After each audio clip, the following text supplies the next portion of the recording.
অবশেষে আমি আবার ধন্যবাদ জানাচ্ছি যারা আজ এই সেমিনারে তাদের মহামূল্যবান সময় দিয়ে সেমিনারকে প্রাণবন্ত করেছেন। আল্লাহ হাফেজ। আসসালামু আলাইকুম ওয়া রাহমাতুল্লাহি ওয়া বারাকাতুহু। ওয়ালাইকুম আসসালাম ওয়া রাহমাতুল্লাহি ওয়া বারাকাতুহু। আমাদের সম্মানিত সিনিয়র সহসভাপতি ডক্টর রিয়াজুল ইসলাম রিয়াজ তার স্বাগত সম্ভাষণের জন্য। প্রিয় সুধী, আমরা আজ অত্যন্ত গুরুত্বপূর্ণ সময় উপযোগী একটি বিষয়ে কথা বলছি। আলিয়া মাদ্রাসার শিক্ষার্থীদের শ্রেণীকক্ষে শতভাগ উপস্থিতি নিশ্চিতকরণের কৌশল। আজকে নীতি নির্ধারণী পর্যায়ের বহু স্কলারগণ আমাদের সাথে যুক্ত আছেন। ইনশাআল্লাহ আমরা আশা করছি আমাদের ফোরামের পক্ষ থেকে সচেতনতা তৈরি, অ্যাওয়ারনেস বিল্ডিং আমরা চেষ্টা করছি।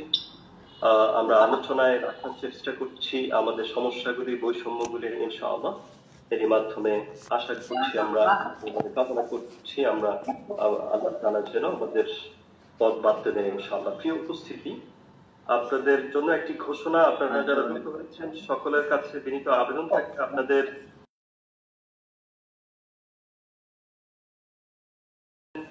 পরবর্তীতে আপনাদের সাথে যোগাযোগের জন্য আপনারা ইনবক্সে আপনাদের নাম, আপনাদের প্রতিষ্ঠানের নাম এবং mobile phone number, email address এগুলি দয়া করে দিয়ে রাখবেন।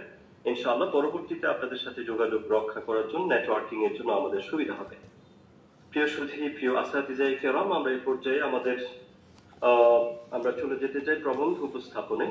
প্রবন্ধ উপস্থাপনের জন্য বিনীত অনুরোধ করছি আমাদের মাদ্রাসা শিক্ষা বোর্ডের মহামান্য সম্মানিত কারিকুলাম বিশেষজ্ঞ ডক্টর মোহাম্মদ হিদায়াতুল্লাহ স্যারকে তার প্রবন্ধ উপস্থাপনের জন্য বিনীত অনুরোধ করছি। আসসালামু আলাইকুম ওয়া রাহমাতুল্লাহি ওয়া বারাকাতুহু। পিএইচডি ডিগ্রিধারী মাদ্রাসা শিক্ষা ফোরাম কর্তৃক আয়োজিত আজ 1 জুলাই 2025 এই ওয়েবিনারে আলিয়া মাদ্রাসা শিক্ষার্থীদের শ্রেণীকক্ষে শতভাগ উপস্থিতি নিশ্চিতকরণের কৌশল শীর্ষক জাতীয় সেমিনারের সম্মানিত সভাপতি ডক্টর মোহাম্মদ আহমদুল্লাহ, উপস্থিত প্রধান অতিথি প্রফেসর ডক্টর মোহাম্মদ শামসুল আলম, মাননীয় উপাচার্য ইসলামী আরবি বিশ্ববিদ্যালয়, এবং সম্মানিত বিশেষ অতিথিবৃন্দ, বিশেষ আলোচকবৃন্দ, আমার সম্মানিত শিক্ষক মন্ডলীগণ, সম্মানিত বিভিন্ন স্তরে বিভিন্ন সেক্টরের শিক্ষাবিদগণ এবং যারা বাংলাদেশে আলিয়া মাদ্রাসা শিক্ষা দ্বারা বিভিন্ন স্তরে যুক্ত আছেন, দায়িত্ব পালন করছেন, প্রিয় এবং সম্মানিত অধ্যক্ষ, মহাদ্দেশ এবং সর্বস্তরের সহকর্মীবৃন্দ, আপনাদের সবাইকে আমি এই সেমিনারে স্বাগত জানাচ্ছি। আজকে সেমিনারের মূল শিরোনাম করা হয়েছে শ্রেণীকক্ষে শতভাগ উপস্থিতি নিশ্চিতকরণের কৌশল। প্রথমে আমি বলি রাখি, আসলে আমি যদি আগে জানতাম তাহলে এই শিরোনামটি শ্রেণীকক্ষে শতভাগ না দিয়ে বরং উপস্থিতি নিশ্চিতকরণের কৌশলটাই দিতাম। তার কারণ শ্রেণীকক্ষে কখনো শতভাগ উপস্থিতি হয় না বিভিন্ন কারণে। প্রফেশনাল যে সমস্ত ট্রেনিং গুলো হয় এবং যেগুলো নির্দিষ্ট সময়ের জন্য হয়, বিশেষ প্রয়োজন না হয়, দেশের বাহিরে হয়, এবং যেগুলিতে আসন্ন সুবিধা এবং লাভ জড়িত থাকে সেগুলোই আসলে শতভাগ থাকে, কিন্তু বাকি সবগুলোই আসলে শতভাগ হয়। তারপরেও যেহেতু এমফিল পিএইচডি ডিগ্রিধারী মাদ্রাসা শিক্ষক ফোরাম এই বিষয়টিকে এভাবে তারা বেছে নিয়েছেন এবং তারা সিলেক্ট করেছেন, সেজন্য আমি বিষয়টাকে ওইভাবেই রাখার চেষ্টা করেছি। এবং এটা কিছুটা যৌক্তিকের কারণে বাংলাদেশে মাদ্রাসা শিক্ষা দ্বারায় কাউমি যে ধারাটা আছে তারা 100% আবাসিক শিক্ষা প্রতিষ্ঠান হওয়ার কারণে তাদের মাঝে অধিকাংশ শ্রেণীতেই শিক্ষার্থীদের শতভাগ উপস্থিতি থাকে। সেই হিসাবে হয়তো তারা এইভাবে বিষয়টি সিলেক্ট করেছেন। সেটাই হোক, তো শ্রেণীকক্ষে শতভাগ উপস্থিতি নিশ্চিতকরণের কৌশল শীর্ষক এই সেমিনারে আমি ভূমিকা যে কথা বলতে চাই সেটা হলো 1757 সালে নবাব সিরাজউদ্দৌলার পরাজয়ের মধ্য দিয়ে অবিভক্ত বাংলার ইংরেজ শাসনের প্রবর্তন হয়, তা আমরা জানি। এর 50 বছর পরে 1801 সালে কটিনিয়ান কলেজের মাধ্যমে ভারতবর্ষে ইংরেজি শিক্ষা চালু হয়। এর আগে ভারতবর্ষে ইংরেজি শিক্ষা বা আজকের জেনারেল শিক্ষা এটা কোনো অস্তিত্ব ছিল না। এবং আরো ইন্টারেস্টিং ঘটনা হলো তখন জাতীয়তাবাদী শক্তি, ধর্ম নিরপেক্ষতাবাদ, এই ধরনের মানে আপনার এই ধরনের কোনো রাজনৈতিক অর্গানাইজেশনে তখন ছিল না। মুসলিম বলতে কোরআন এবং হাদিস এবং ইসলামিক চিন্তা চেতনার নিরেটভাবে গ্রহণ এবং এটার চর্চা এবং এর ভিতর দিয়ে সন্তানদেরকে জীবনযাপনে অভ্যস্ত করার প্রক্রিয়াটাই ছিল। মাদ্রাসা কেন্দ্রিকই মূলত শিক্ষা ব্যবস্থা এখানে ছিল। 1947 সালে যখন দেশ বিভাগ হয় তখন ঢাকার ভিক্টোরিয়া পার্কের সন্নিকটে নজরুল কলেজে আসতে এখানে ইসলামিয়া কলেজের একটি অংশ আলিয়া মাদ্রাসা স্থাপন হয়। পরবর্তীতে বক্সিবাজারে এটা আসে এবং তখনকার দিনে এই আলিয়া মাদ্রাসায় যারা পড়াশোনা করত তারা শুধু শিক্ষা সংস্কৃতি তাজিক তামাদ্দুন বা ধর্মীয় মূল্যবোধ আর চেতনারই বিকাশ ঘটাতো না, বরং স্বাধীনতা সংগ্রামে, সাংবাদিকতায়, রাজনীতিতে, বুদ্ধিভিত্তিক আন্দোলনে তারা নেতৃত্ব দিত। এবং তখনকার দিনে বিশেষ করে সরকারি আলিয়া মাদ্রাসার বক্সিবাজারের দেশ বিভাগের পরবর্তী সময় কামিল শ্রেণীতে 3-4টি শাখা ছিল। শ্রেণীকক্ষে হাজার হাজার শিক্ষার্থী দ্বারা ভরপুর ছিল। সহিহ বুখারী ক্লাসে শিক্ষার্থীরা ওস্তাদের লেকচার ভালোভাবে শোনার জন্য সামনে বসার প্রতিযোগিতা লিপ্ত হতো এবং ঐশী বাণী গ্রহণের কি এক অপূর্ব স্বর্গীয় দৃশ্যের তখন অবতারণা সারা দেশের শিক্ষার্থীরা এখানে ভর্তির জন্য তখন আগ্রহী হতো।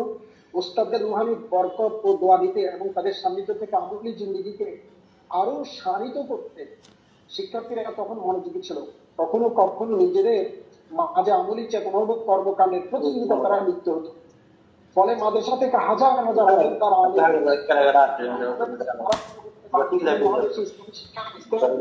এবং আমরা দেখেছি বাংলাদেশ স্বাধীন হওয়ার পর থেকে ডক্টর তদ্রিস শিক্ষা কমিশনের উৎপত্তি শিক্ষাক্ষেত্রে তার মনোজাগতিক বিকাশ করার প্রেক্ষাপটে মাদ্রাসা শিক্ষাকে মেরুদণ্ড এবং সংকুচিত করা হয়েছে। পরবর্তী সরকার এবং সময়গুলোতে কখনো মাদ্রাসা শিক্ষা আগের সেই মোগল বা সুলতানি আমলের মতো মাথা উঁচু করে দাঁড়াতে পারেনি, কারণ সরকারি সিদ্ধান্ত মাদ্রাসা শিক্ষার জন্য কখনো 100% অনুকূলে ছিল না। 1985 সালে দাখিল এবং 1987 সালে আনফিল এসএসসি এবং এইচএসসি সমমানে উন্নীত করার পূর্ব পর্যন্ত এখানে কামিল পাস করে একজন শিক্ষার্থীকে তখন আবার এইচএসসি পরীক্ষা দিতে হতো। এই যে হাস্যকর এবং বয়সের বিশাল তারতম্য থাকার পরেও মাদ্রাসা শিক্ষিত লোকজনকে স্ট্রাগল করে যেতে হয়েছে, সংগ্রাম করতে হয়েছে। এবং ওই 85 এবং 87 সালে মান দেওয়ার পরে এ পর্যন্ত সরকারি বেসরকারি বা কোথাও মাদ্রাসার দাখিল এবং আলিম পাস, এই দাখিল এবং আলিমকে সমমান শব্দের জাতাকলে পিষ্ট করে এটাকে লোকচক্ষুর অন্তরালে নিয়ে যাওয়া হয়েছে, এটাকে হাইড করা হয়েছে। তো দীর্ঘদিনের আওয়ামী ফ্যাসিজমের শাসনামলে, ফ্যাসিজমের সময় আপনার রাষ্ট্রীয়ভাবে মাদ্রাসা শিক্ষাকে সচেতন করা, তার মৌলিক চারিত্রিক বৈশিষ্ট্যাবলীকে অবদমিত করা, এগুলো রাষ্ট্রীয় সিদ্ধান্ত ছিল। ফলে অবকাঠামোগত উন্নয়ন এখানে হয় নাই। দক্ষ শিক্ষক নিয়োগ দূরে থাকবো, বড় যে শিক্ষক নিয়োগ প্রক্রিয়ায় এটাকে ত্রুটিপূর্ণ করে রাখা হয়েছে, যাকে জেনারেল দ্বৈত ছাত্রত্বের অধিকারী স্টুডেন্টরা এখানে অবাধে শিক্ষক হওয়ার সুযোগ পেয়ে অ্যারাবিক লিটারেচার থেকে তারা জুড়ে থাকার কারণে মাদ্রাসা তার নিজস্ব চরিত্রকে ক্ষুণ্ণ, এই জন্যই তারা এটা করেছে। এবং বিশেষ করে এখানে 2006 সাল থেকে ইসলামী বিশ্ববিদ্যালয়ের আন্ডারে, 2013 সাল থেকে ইসলামী আরবি বিশ্ববিদ্যালয় প্রতিষ্ঠার পর থেকে তার আন্ডারে কার্যক্রম চলে। স্নাতক এবং স্নাতকোত্তর মান দেওয়ার প্রেক্ষিতে ফাজিল এবং কামিল 2015 সাল থেকে ফাজিলে অনার্স কোর্স স্টার্ট হয়েছে, কিন্তু বর্তমানে 100টি ফাজিল মাদ্রাসায় অনার্স কোর্স চলছে। এই যে অনার্স কোর্স চলছে, এই অনার্স এর স্টুডেন্টরা তাদের যে ডিগ্রি বিকেএস অনার্স এমকেএস, এই ডিগ্রিগুলো এখন পর্যন্ত সরকারি বেসরকারি স্বায়ত্তশাসিত এবং বিভিন্ন ধরনের এনজিও, বিভিন্ন ধরনের কর্পোরেট হাউস থেকে শুরু করে কোথাও চাকরির অ্যাডভার্টাইজমেন্ট এই ডিগ্রি এবং এই সনদের উল্লেখ না থাকার ফলশ্রুতিতে আমাদের বিশাল একটা জনগোষ্ঠী, বিশেষ করে উচ্চশিক্ষার দ্বারক বাহক যারা হবে ইসলামী আরবি বিশ্ববিদ্যালয় অধিভুক্ত ফাজিল এবং কামিল মাদ্রাসার শিক্ষার্থীরা, তারা তারা ক্লাস থেকে দূরে সরছে এবং তারা দ্বৈত ছাত্রত্বের সাধারণ শিক্ষা দ্বারা যুক্ত হওয়ার কারণে তারা মাদ্রাসায় ফাজিল এবং কামিলে ক্লাস করার থেকে বিরত থাকছে। কারণ সার্টিফিকেটের মান চাকরি চাকরি গ্রহণের যে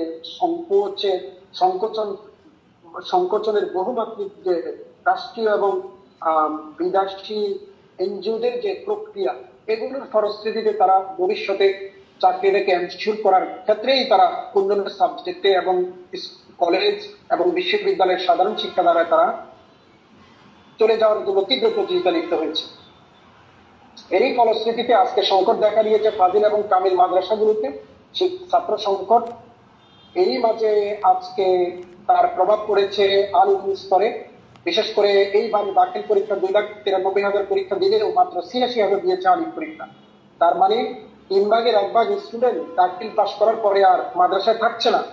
এটার দুইটা কারণ। একটা হলো ওই রিমোট এলাকাগুলিতে দাখিল মাদ্রাসা উন্নীত করা হয়নি গত 16 বছর, ক্ষেত্র বিশেষে তাদের যোগ্যতা এবং বিভিন্ন ধরনের আইনি তাদের ডিমান্ড ফুলফিল করার পরে। আরেকটা হলো তারা কলেজে যেতে স্বাচ্ছন্দ্য বোধ করেছে, সেখানে সহশিক্ষার একটা তাড়না কাজ করেছে এবং মূলত আরবি ভীতি, আরবি সাবজেক্ট কম এবং মাদ্রাসার সাবজেক্ট বেশি থাকার কারণে এবং মাদ্রাসার ব্র্যান্ডিং ক্রাইসিস বহুমাত্রিক ভাবে জগদ্দল পাথরের মতো মানুষের মনোজগতে বদ্ধমূল হওয়ার কারণে তারা কলেজে যেতে স্বাচ্ছন্দ্য বোধ করছে। এই কারণে আমাদের মাদ্রাসায় আজকে দাখিল স্তরের মাদ্রাসা রয়েছে 6,301টি, আলিমের মাদ্রাসা রয়েছে আমাদের 2,769টি। এই মাদ্রাসা যে পরিমাণ স্টুডেন্ট আছে, দাখিলের 3 ভাগের 1 ভাগ আলিমে যাবে এবং এই আলিমে প্রায় মাত্র 30% তারা ফাজিল এবং কামিল ভর্তি হবে। এবং এই 30%-এর ভিতরে যারা অতি মেধাবী তারা বিশ্ববিদ্যালয়ে যাবে, যারা মিডিয়াম ক্লাসের তারা 7 কলেজে এবং রাষ্ট্রের এই যে রাজধানীর বাহিরের পাবলিক বিশ্ববিদ্যালয়গুলোতে যাবে। আর যারা একটু অপেক্ষাকৃত দুর্বল প্রকৃতির তারা ফাজিল এবং কামিল দিয়ে ভর্তি হবে। এবং এটাও বিশেষ কারণ হলো বাড়ির পাশে কৃষিকাজ করে ডিগ্রি নেওয়া যাবে, অথবা শহরের পড়ার অক্ষমতা, অথবা দারিদ্রতা, অথবা সে বিদেশ চলে যাবে, ভর্তি হয়ে থাকছে। এ সমস্ত কারণে আসলে তারা এই ইসলামী আরবি বিশ্ববিদ্যালয়ের অধীনে উচ্চশিক্ষার ফাজিল এবং কামিল করে তারা ভর্তি হচ্ছে। মূলত সত্যিকারের আলেম তৈরির জন্য হাতে গোনা 5 থেকে 6-7টা মাদ্রাসা আছে যেখানে ফাজিল এবং কামিল স্তরে এখনো পুরো দমে ক্লাস হয় এবং স্টুডেন্টরা সেখানে পড়ার জন্য উস্তাদদের অপেক্ষায় থাকে এবং নিয়মিত ক্লাস করে। এই ধরনের শিক্ষা প্রতিষ্ঠান মূলত হাতে গোনা 5 থেকে সর্বোচ্চ 10টা হবে। যদিও আমরা জানি যে আমাদের ফাজিল স্তরের প্রতিষ্ঠান আমাদের রয়েছে 1053টি এবং কামিল স্তরে আমাদের প্রতিষ্ঠান রয়েছে 198টি। এই যে প্রতিষ্ঠানগুলো, এই প্রতিষ্ঠানগুলোর মাঝে 5 থেকে 10টা সর্বোচ্চ মাদ্রাসা ফাজিল এবং কামিলে নিয়মিত ক্লাস হয় এবং শিক্ষকরা আগের মতো সেই ঐতিহ্যিক দ্বারা বই বানানো যে প্রক্রিয়া সেখানে তারা দর্শে বোকারি খুলে তারা পাঠদান করেন বা অন্যান্য আরবি কিতাবের মূল বইগুলো তারা খুলে পাঠদান করেন। আমাদের যে দাখিল স্তরের যে মাদ্রাসার বিভিন্ন ক্লাসের শিক্ষার্থীদের যে শ্রেণী কক্ষে উপস্থিতির চিত্র, সেটাকে যদি আমরা বলি যে প্রথম শ্রেণী থেকে 10ম শ্রেণী পর্যন্ত মূলত দাখিল স্তর বোঝালেও এটা আসলে ধারাটা মূলত 3টা। একটা হলো শুধু দাখিল পর্যন্ত আছে, আরেকটা মাদ্রাসা হলো শুধু আলিম পর্যন্ত আছে, আরেকটা হলো ফাজিল পর্যন্ত আছে, আরেকটা হলো কামিল পর্যন্ত আছে। যদি মাদ্রাসা কামিল হয় সেক্ষেত্রে দাখিলের নিচের দিকের ক্লাসগুলো প্রায় 70 থেকে 80% ক্লাস হয় এবং স্টুডেন্ট এখানে গ্রামে 50 থেকে 60% স্টুডেন্ট উপস্থিত থাকে। আর শহরে অভিভাবক সচেতন হওয়ার কারণে, কমিটি স্ট্রং হওয়ার কারণে, অবকাঠামোগত সুন্দর হওয়ার কারণে এবং টেকনোলজি বেসড অধিকাংশ প্রতিষ্ঠানে আপনার শিক্ষা উপকরণ থাকার কারণে সেখানে আপনার স্টুডেন্ট সংখ্যা প্রায় 80 থেকে 95-এর মাঝে ফ্লাকচুয়েট করে। এবং এই ক্ষেত্রে দেখা যাচ্ছে এমপিওভুক্ত প্রতিষ্ঠান ছাড়াও প্রাইভেট কিছু এন্টারপ্রেনারশিপ যারা নিয়েছে, প্রতিষ্ঠান করেছে, সেখানেও উল্লেখযোগ্য সংখ্যক স্টুডেন্টরা ক্লাসে থাকে এবং তারা নিয়মিত ক্লাস করে, এবং সেই সংখ্যাটা প্রায় 90 থেকে 98%। এক্ষেত্রে উদাহরণ দেওয়া যেতে পারে তামিরুল মিল্লাত মাদ্রাসার, উদাহরণ দেওয়া যেতে পারে দারুল নাজাত মাদ্রাসার, এবং আরেকটি প্রাইভেট প্রতিষ্ঠানের উদাহরণ দেওয়া যেতে পারে আর দুই একটি, সেটা হলো তানজিল উম্মাহ মাদ্রাসা, নিব্রাস মাদ্রাসা, কুরতুবী মাদ্রাসা, এবং এইভাবে লক্ষ্মীপুরের আরেকটি মাদ্রাসা, লক্ষ্মীপুর আইডিয়াল মাদ্রাসা। এই মাদ্রাসাগুলোতে দাখিলের বিভিন্ন ক্লাসে যে শিক্ষার্থী আছে সেই শিক্ষার্থী 80 থেকে 90% উপস্থিত থাকে। এগুলো হাতে গোনা সর্বসাকুল্যে 20 থেকে 30টা প্রতিষ্ঠান। এছাড়া বাকি যে প্রতিষ্ঠান আছে, বিশেষ করে 70-80% প্রতিষ্ঠানে মূলত 40 থেকে 60-এর ভিতরে স্টুডেন্টরা ফ্লাকচুয়েট করে। তার কারণ বিভিন্ন কারণ আছে, সেটা হলো গ্রামের প্রতিষ্ঠানগুলোতে, দাখিল স্তরের প্রতিষ্ঠানগুলোতে যোগ্য শিক্ষকের অভাব থাকে, অবকাঠামোগত খারাপ থাকে, তারপরে ছেলে মেয়েদেরকে ফ্যামিলির কাজের সাথে যুক্ত থাকতে হয়, মেয়েদের দ্রুত বাল্য বিবাহের শিকার হতে হয়, এবং মিশনারি থিঙ্কিং লেভেল তাদের উপরে শিক্ষক বা শিক্ষার্থীদের গড়ে ওঠে না, যে আজ থেকে 10 বছর পর 20 বছর পর নিজেকে কোন স্থানে নেব, কিভাবে নিজেকে তৈরি করব, কোন ক্যারিয়ার গঠন করব, কিভাবে নিজেকে প্রতিষ্ঠিত করবো, এই ধরনের মেন্টালিটি ওই লেভেলে গড়ে ওঠে না।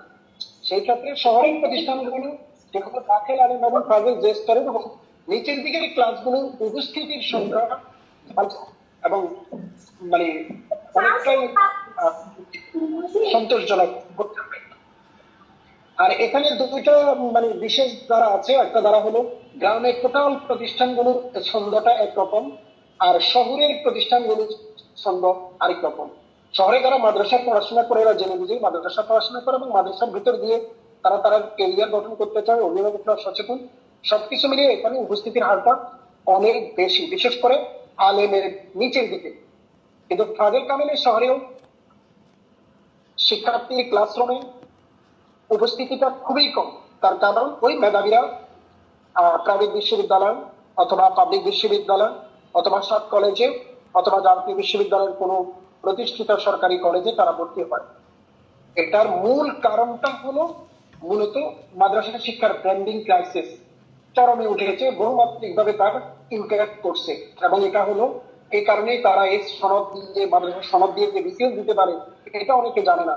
মাদ্রাসা সনদ দিয়ে সরকারি সকল সুযোগ সুবিধা নেওয়ার মতো সক্ষমতা মাদ্রাসা শিক্ষার্থীরা রাখে, এটাও অনেকে জানে না। আবার সরকারি ব্যবস্থাপনায়ও এটাকে জানানো হয় না, বরং বিমাতাসুলভ এক দেশীয় আচরণ, মাদ্রাসাকে সংকোচন নীতি, মাদ্রাসাকে ব্র্যান্ডিং ক্রাইসিসে ফেলে দেওয়া এবং এটাকে একদম হিডেন এজেন্ডা রাখা, এটাকে রাষ্ট্রীয় ভাবেই এটার আয়োজন বহুমাত্রিক ভাবে ঘটেছে, হয়েছে গত সময়গুলোতে, আগেও ঘটেছে। এবং আমাদের আরেকটা জিনিস খুবই গুরুত্বপূর্ণ, সেটা হলো মাদ্রাসার ফাজিল এবং কামিল। সবচেয়ে বড় দুরবস্থা হলো ফাজিল এবং কামিল। ফাজিল এবং কামিলে স্টুডেন্টদের গ্রামীণ জীবনে উপস্থিতির হার হলো 20 থেকে 22%, 25%। আর শহরেও অলমোস্ট 30 থেকে 35%। মানে ফাজিলে এবং কামিলে কোনো স্টুডেন্ট আসলে সত্যিকার ভাবে প্রতিষ্ঠানগুলোতে নেই, হাতে গোনা 5 থেকে 10টা শিক্ষা প্রতিষ্ঠানে কিছু স্টুডেন্ট আছে।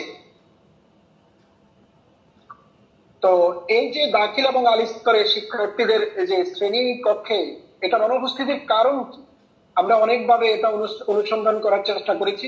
এক নাম্বার হলো ডিজিটাল কোনো শ্রেণী কক্ষ নাই, যেখান থেকে মানুষ একাধারে ভিডিও দেখবে, ছবি দেখবে, বক্তব্য শুনবে, আবার স্মার্ট বোর্ডে সেটা লিখবে, এই ধরনের কোনো ব্যবস্থাপনা নাই। এবং শিক্ষকদের পাঠদানে শিক্ষার্থীকে আকৃষ্ট না হওয়া, গণিত বিজ্ঞানে ভালো শিক্ষকের অভাব থাকা, আরবি ভীতিও আরবি দুর্বলতা, সিলেবাসে অধিক পরিমাণ বই সংখ্যা, যেটা আজকে আমি ক্লাস 6 এর সিলেবাস দেখেছি একটা কাজে, রেজিস্ট্রেশন পারপাসে আমাদের একটা মিটিং এ, সেখানে আমি দেখেছি ক্লাস 6 এ আরবির বিশেষায়িত সাবজেক্ট হলো মাত্র 4টা, আর সাধারণ ধারার বই হলো 9টা।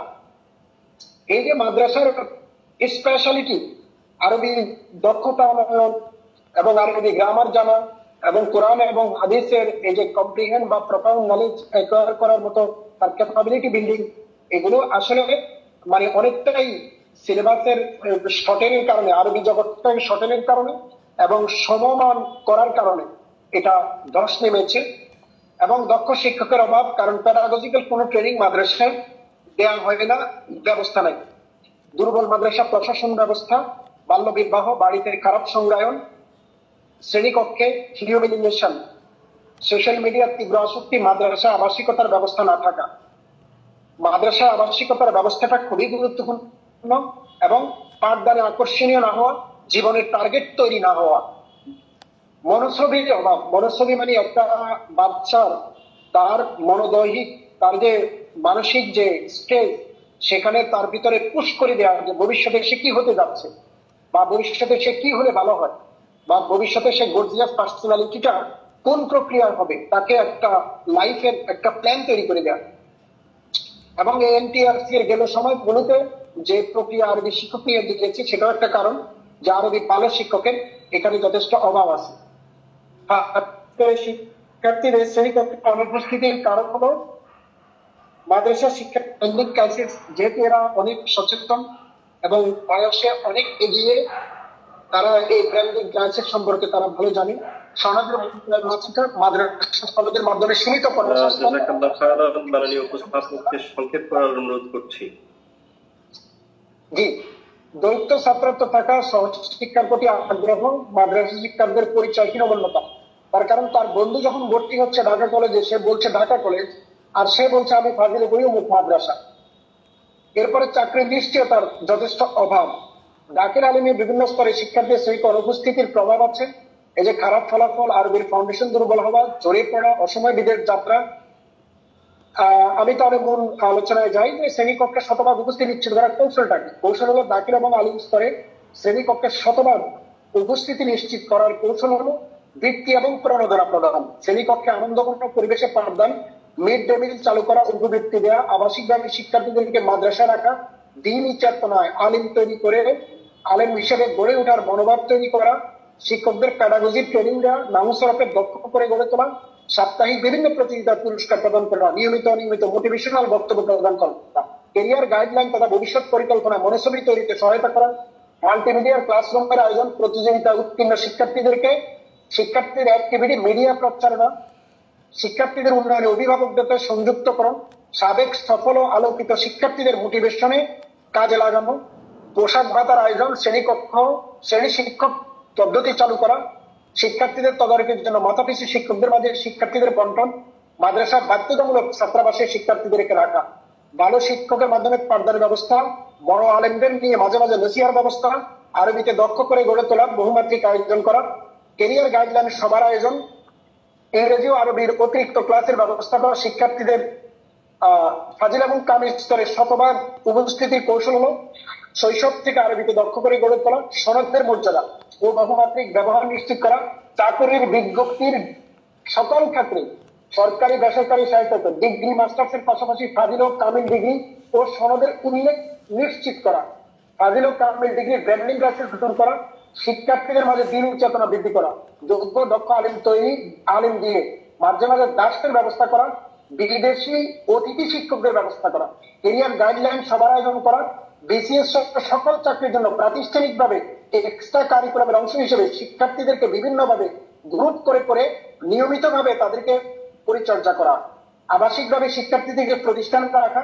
আর্থিক প্রণোদনার ব্যবস্থা করা, শ্রেণীকক্ষে বিভিন্ন প্রতিযোগিতার আয়োজন ও প্রণোদনা প্রদান করা, ইসলামী আরবি বিশ্ববিদ্যালয়কে বিভিন্ন বিদেশি বিশ্ববিদ্যালয়ের সাথে শিক্ষার্থী প্রেরণের চুক্তি করা, আরবি ইংরেজি ভাষায় দক্ষতা সহ সফট স্কিলে দক্ষ করে গড়ে তোলার ব্যবস্থা করা, দিনী চেতনা ইসলামী দাওয়াতি কার্যক্রমে শিক্ষার্থীদেরকে সম্পৃক্ত করা। এই কিছু কাজ যদি আমরা করতে পারি, তাহলে আমাদের সন্তানরা শিক্ষার্থীরা ক্লাসমুখী হবে, তারা নিজেদেরকে দক্ষ এবং যোগ্য করে গড়ে তুলতে হবে। আর সবচেয়ে বড় কথা হলো, একটা শিক্ষার্থী ক্লাসে কেন যাবে, সে ক্লাসে কি এমন নতুন কিছু পাচ্ছে, বা কি ক্লাসে এমন কিছু পাচ্ছে যার মাধ্যমে সে নিজেকে আপডেট করতে পারছে, যার মাধ্যমে সে নিজেকে এই সময়ের সাহসী সন্তান হিসাবে পরিস্থিতি যথেষ্ট যোগ্যতার সাথে মোকাবেলা করার মতো সেই ইনস্ট্রুমেন্ট ইকুইপমেন্ট সে পাচ্ছে, কি পাচ্ছে ক্লাসে, সেই ভাঙ্গা দরজা, সেই ভাঙ্গা ঘর, সেই অপরিষ্কার অপরিচ্ছন্ন পাঞ্জাবি পরা মানে কর্মকর্তা কর্মচারী, অথবা সেই মানে টিচাররা তর্ক বিতর্ক করার সেই দৃশ্য, অথবা আগের সেই হুজুর যেদিন পাশ করেছে দাওরা কামিল বা যেদিন চাকরি পেয়েছে তারপরে আরেকটা শব্দ তিনি পড়েন নাই, বা তার যে জানার পরিধি, তার ক্রিয়েটিভিটি, মানে এমন কিছু তো সন্তান স্টুডেন্টরা পাচ্ছে না। আর এমন যদি হতো যে ক্লাসে এমন কিছু পেতো যার দ্বারা তার চাকরি নিশ্চিত হবে, সে নতুন একটা সফট স্কিল সম্পর্কে জানবে, অথবা তাকে হাতে কলমে ধরিয়ে তাকে মানে গভীর মনোযোগের সাথে তার ক্যারিয়ার বিল্ড আপের জন্য তাকে আন্তরিকতার সাথে করবে। আগের দিনের টিচাররা যোগ্যতা যেমনই থাকুক, তাদের প্রেম ছিল, সন্তানদেরকে তারা পারলৌকিক চেতনা এমন ভাবেই শিশুদের এবং শিক্ষার্থীদেরকে গঠন করেছে যে একটা অদৃশ্য অলৌকিক মহান জাগতিক আল্লাহ রাব্বুল আলামিনের সাথে একটা যে গভীর বন্ধন সম্পর্ক, এটা কিন্তু তাদের লেসনে ছিল, তাদের অ্যাক্টিভিটিসে ছিল, ফলে গভীর মমতা নিয়ে তারা বুঝিয়েছে। কিন্তু আমরা আজকে প্রচুর বস্তুবাদী, প্রচন্ড রকমের বোধবাদী, এবং আমরা লাভালাভের মানসিকতাটা আমাদের মনোজগতে তীব্র থেকে তীব্রতর হয়েছে। ফলে আমরা আসলে একদিকে সরকারি ব্যবস্থাপনায় আমাদের প্রতি চরম বিভাগশীল আচরণ করা হয়েছে লং টাইম থেকে, অন্যদিকে আমরা আমাদের নিজেদেরকেও ইউটার্ন নেওয়ার মতো কি করতে হবে এই জিনিসটাই আমরা ফোকাস করতে পারছি না। আমরা অধিকাংশ সময় এগুলি নিয়ে যখন ডিসকাস করি আমরা অসংখ্য ধন্যবাদ স্যার, আমাদেরকে শেষ করতে যেতে পারছি না। তো আমি মনে করি আজকে যারা বিজ্ঞজন আছেন, সুদীর্ঘজন আছেন, চিন্তাশীল এবং বিদগ্ধ পণ্ডিত এবং শিক্ষাবিদরা আছেন, তারা এই বিষয়ে ভাববেন যে আমাদের মেইন ফোকাসটা, দুর্বলতাটা কোথায় আমাদেরকে কাজ করতে হবে এবং কিভাবে আমরা কাজ করলে পরে এই যে একটা প্রতিষ্ঠিত 70 বছরের এই যে আলিয়া মাদ্রাসার শিক্ষাধারা, যেখান থেকে হাজার হাজার আলেম ওলামা শিক্ষিত মানুষ তৈরি হয়েছে, সেটাকে আমরা পুনরুদ্ধার করতে পারবো। এটা নিয়ে আমাদের ভাবতে হবে। আল্লাহ রাব্বুল আলামিন আমাদেরকে তৌফিক দান করুন। আসসালামু আলাইকুম ওয়া রাহমাতুল্লাহি ওয়া বারাকাতুহু।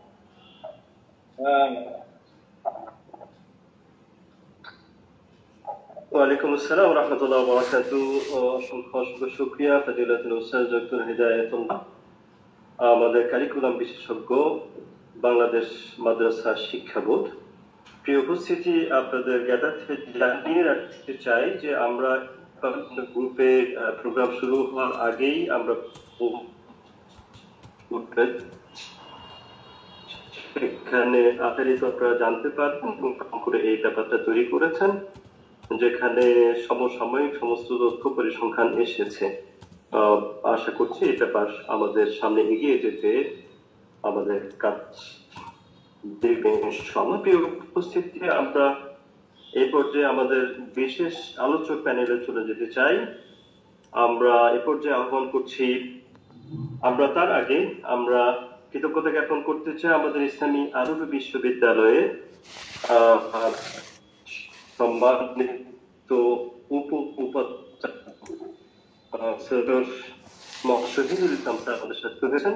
স্যারকে আমাদের আজকের আয়োজনের পক্ষ থেকে আলোচক প্যানেলের প্রথম আলোচক, আমাদের সকলেরই সুপরিচিত শিক্ষাবিদ, লেখক এবং দেশের স্বনামধন্য একটি শিক্ষা পরিবার, শিক্ষা বিপ্লব আমরা বলবো, তানজিমুল উম্মাহ ফাউন্ডেশন সম্মানিত senior vice chairman doctor Abdullah Mamun স্যারকে সংক্ষেপে আলোচনা নিয়ে আসার